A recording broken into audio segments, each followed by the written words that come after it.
Welcome to NSU support. বন্ধুরা, 14ই মে BDP 2020 ব্যাচের result কিন্তু পাবলিশড হয়ে গেছে। অর্থাৎ যারা 2020-তে অ্যাডমিশান নিয়েছিলে বিডিপিতে এবং তার আগেও যারা অ্যাডমিশান নিয়েছিলে দু একটা পেপার যাদের ব্যাক ছিল, তারা কিন্তু 14ই মে যে রেজাল্টটি বেরিয়েছে তাদের ফাইনাল মার্কশিট পেয়ে গেছে। অর্থাৎ অনলাইন যে মার্কশিটটা আছে সেটা এখন প্রফেশনাল মার্কশিট, সেটা দেখে কিন্তু অনেক কিছু ফর্ম তারা ভরতে পারবে। কিন্তু 2021-এ যারা ইউজি প্রথম ব্যাচে অ্যাডমিশান নিয়েছিল তাদের কিন্তু থার্ড ইয়ারের রেজাল্ট এখনও কিন্তু ইউনিভার্সিটির তরফ থেকে পাবলিশ করতে পারলো না, এবং কবে রেজাল্ট বেরোচ্ছে, আদৌ এ মাসে বেরোতে পারবে কি না সেটাও কিন্তু ইউনিভার্সিটি কোনো রকম আপডেটস দেয়নি। ঠিক আছে, তো আজকে যে বিষয়টা নিয়ে তোমাদের সাথে আলোচনা করতে চাই, বিষয়টা হচ্ছে অনেকেই SSC, MTS, SSC CHSL, SSC CGL ইত্যাদির জন্য কিন্তু প্রিপারেশান নিচ্ছ। তো যারা এসএসসি, এমটিএস এবং সিএইচএসএলের জন্য অলরেডি দু একবার অ্যাপিয়ার্ডও হয়েছে, অর্থাৎ পরীক্ষায় বসেছো, এবং তোমরা এসএসসি সিজিএলের জন্য প্রিপারেশান নিচ্ছ, তো তাদের জন্য খুবই একটা ব্যাড নিউজ হতে চলেছে। কারণ সবাই ভেবেছিলে কি এবছর অর্থাৎ 2025-এর যে এসএসসি সিজিএল, সেই এসএসসি সিজিএলে তোমরা কিন্তু বসতে পারবে। কিন্তু নেতাজি সুভাষ ওপেন ইউনিভার্সিটি আমাদের সাথে যে স্ক্যামটা করলো, অর্থাৎ স্টুডেন্টের সঙ্গে যে স্ক্যামটা করলো, সেই স্ক্যামটা করার ফলে কিন্তু কেউ কিন্তু এবছরে এসএসসি সিজিএল এক্সামে বসতে পারছো না। কারণ সেই কারণটাও আমি তোমাদের দেখিয়ে দিচ্ছি উইথ প্রুফ, যে এবছর তোমরা এসএসসি সিজিএলে বসতে পারবে না যদি এ মাসের মধ্যে Netaji Subhash open university result publish না করে। তো দেখো, এখন আমরা এসে গেছি এসএসসির অফিসিয়াল ওয়েবসাইট ssc.gov.in। এই ওয়েবসাইটে আসার পর তোমরা এখানে নিচের দিকে যদি যাও, তাহলে এখানে দেখতে পারবে যে একটা 9 মে একটা ক্যালেন্ডার জারি হয়েছিল, যে revised tentative calendar of examination for the year of 2025 and 26। তো এখানে একটা ক্যালেন্ডার জারি করা হয়েছিল। সেই ক্যালেন্ডারটা কি, সেই ক্যালেন্ডারটাতে লেখা আছে কোন কোন এক্সাম কোন কোন মাসে তার ফর্ম ফিল আপ হবে এবং কোন কোন মাসে তার এক্সাম হতে চলেছে। ঠিক আছে, তো এখানে দেখো এসএসসি এমটিএস থেকে শুরু করে সিএইচএসএল এবং সিজিএল প্রত্যেকটি এক্সামই কিন্তু এখানে উইথ ডেট দেওয়া আছে। দেখো, এটা স্টাফ সিলেকশন কমিশনের অফিসিয়াল যে পিডিএফ, সেইখান থেকে আমি তোমাদের দেখাচ্ছি। তো দেখো, এখানে 2 জুন অর্থাৎ 2 জুন থেকে আমাদের কিন্তু স্টাফ সিলেকশন কমিশনের ফর্ম ফিল আপ বিভিন্ন পোস্টের স্টার্ট হচ্ছে। দেখো, প্রথমটা হচ্ছে কি সিলেকশন পোস্ট এক্সামিনেশান ফেজ 13, এটা একটা 2025 সালে, এবং তোমাদের যে কম্বাইন্ড গ্র্যাজুয়েট লেভেল এক্সামিনেশান অর্থাৎ এসএসসি সিজিএল, যেটা গ্র্যাজুয়েশান পাস না হলে তোমরা কিন্তু অ্যাপ্লাই করতে পারছো না, সেই পোস্টটার যে ফর্মটা ফিল আপ স্টার্ট হচ্ছে সেটা কবে থেকে না 9 জুন 2025 থেকে স্টার্ট হচ্ছে, এবং 4 জুলাই 2025 অবধি এর ফর্ম ফিল আপ চলবে, এবং 13 আগস্ট থেকে 30 আগস্ট অবধি কিন্তু এর পরীক্ষা হতে চলেছে। এবার তোমরা তো বলতে পারো ঠিক আছে, জুন মাস থেকে স্টার্ট হচ্ছে, জুলাই মাস অবধি কিন্তু ফর্ম ফিল আপ চলবে, তাহলে আমরা যদি জুনেও রেজাল্টটা পাই তাহলে আমরা জুলাইতে অ্যাপ্লাই করে দিতে পারবো। কিন্তু না, কেন পারবে না সেটাও তার কারণটাও তোমাদের দেখিয়ে দিচ্ছি। এর সাথে আরও অনেক এক্সাম আছে, সেগুলো আমি বাদ দিলাম, আমি শুধুমাত্র এসএসসি সিজিএলটার কথাই বলছি। এবার দেখো, আরেকটা নোটিশ জারি করা হয়েছে, যেটা 14ই মে জারি করা হয়েছে। সেখানে বলা হচ্ছে notice to inform candidates regarding Aadhaar enabled one time registration, OTR.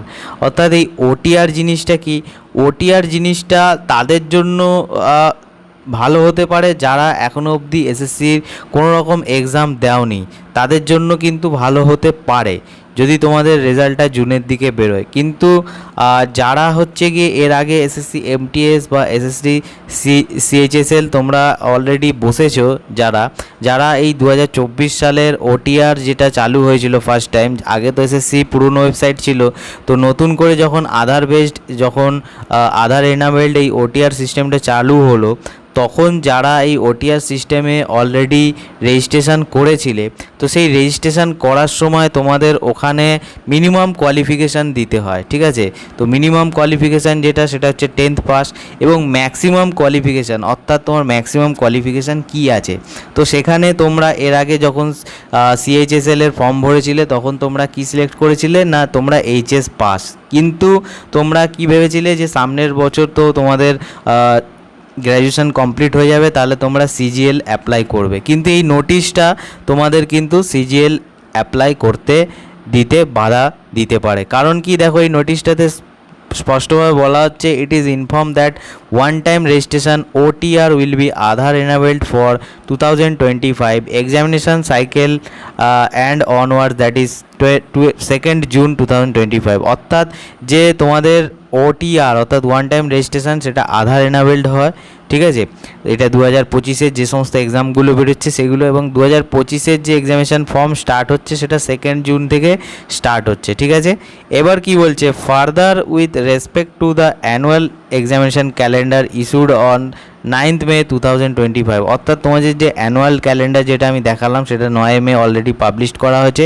It is informed that the option two edit existing one-time registration form OTR would be permitted only till 31st May 2025। অর্থাৎ এই মাসে 31শে মের মধ্যে যারা already registered candidate আছো, অর্থাৎ যারা আধার enabled already register করে দিয়েছো, তো তারা তাদের যে কোয়ালিফিকেশানটা আছে অর্থাৎ এডুকেশনাল কোয়ালিফিকেশান সেটাকে বাড়াতে পারো, অর্থাৎ এডিট অপশান একটা দিচ্ছে, ঠিক আছে। সেটা এডিট অপশানটা কত তারিখ অবধি খোলা থাকবে না 31শে মে তারিখ অবধি এই এডিট অপশানটা খোলা থাকবে। অর্থাৎ যারা অলরেডি রেজিস্টার্ড করে আছো এই ওয়েবসাইটে তারা 31শে মে অবধি তোমরা কোয়ালিফিকেশানটা বাড়াতে পারো, অর্থাৎ তোমাদের যে ম্যাক্সিমাম কোয়ালিফিকেশানটা আছে যেটা তোমরা এইচএস ভরে রেখেছো সেটা বাড়িয়ে তোমরা গ্র্যাজুয়েশন করতে পারো, ঠিক আছে। সেটা যদি তোমাদের 31শে মের আগে রেজাল্টটা পাবলিশড হয়।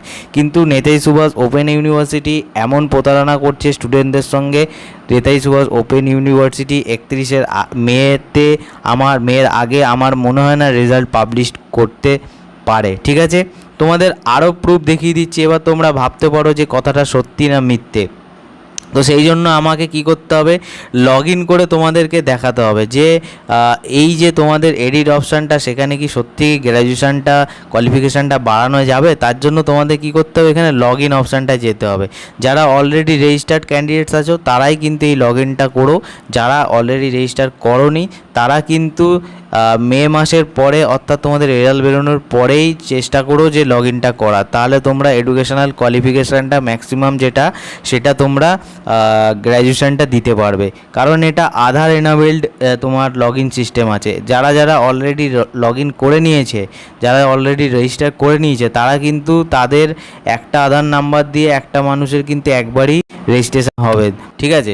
সুতরাং তোমরা যে আছে এখানে যে আছে রেজিস্ট্রেশন নাম্বার এবং পাসওয়ার্ড দিয়ে যারা অলরেডি রেজিস্টার্ড আছে তারা কিন্তু এখানে লগ ইন করতে পারো, ঠিক আছে। তাহলে দেখো এখানে রেজিস্ট্রেশন নাম্বার এবং পাসওয়ার্ড দিয়ে দিয়েছি। তো রেজিস্ট্রেশন নাম্বার পাসওয়ার্ড দেওয়ার পর ক্যাপচাটা দিয়ে এখানে লগ ইন করতে হবে। তো এই করে নিলাম লগ ইন, ঠিক আছে। এইখানে একটা অপশান তোমরা দেখতে পারবে এডিট রেজিস্ট্রেশন ডিটেলস। তো এখানে যদি তোমরা ক্লিক করো এডিট রেজিস্ট্রেশন ডিটেলস, তাহলে তোমরা এখানে পার্সোনাল ডিটেলস প্রথমে দেখে নিতে পারো, ঠিক আছে। তারপরে তোমরা যদি এখানে আসো নিচের দিকে আসার পর তোমরা এখানে দেখতে পারবে যে প্রথমত হচ্ছে কি ম্যাট্রিকুলেশান তোমাদের এখানে ডিটেলস চেয়েছে। তারপর যদি নিচের দিকে আসো তারপর হচ্ছে দেখো এখানে একটা জিনিস চেয়েছে যেটা হচ্ছে হায়েস্ট লেভেল অফ এডুকেশান, ঠিক আছে। যেটা তোমরা অলরেডি এইচএস দিয়ে রেখেছো সেটা কিন্তু এখান থেকে তোমরা কিন্তু এখানে গ্র্যাজুয়েশনটা করতে পারো, ঠিক আছে। এখানে গ্র্যাজুয়েশনটা করতে পারো যদি তোমাদের রেজাল্টটা পাবলিশড হয়ে যায়। এবার যেহেতু তোমাদের রেজাল্ট এখানে পাবলিশড হয়নি সেই জন্য তোমরা কিন্তু এখানে গ্র্যাজুয়েশনটাও করতে পারছো না, ঠিক আছে। কারণ তোমরা তো জানো না তাই তোমাদের গ্র্যাজুয়েশন রেজাল্টটা আদৌ পাস হবে না ফেল হবে, ঠিক আছে। তো পাস করছো না ফেল করছো, ঠিক আছে, সেই হিসাবে তোমরা কিন্তু এখানে সিলেক্ট করতে পারছো না, ঠিক আছে। এবং এসএসসিতে বসতে পারবে কি না সেটাও বলা যাচ্ছে না, ঠিক আছে।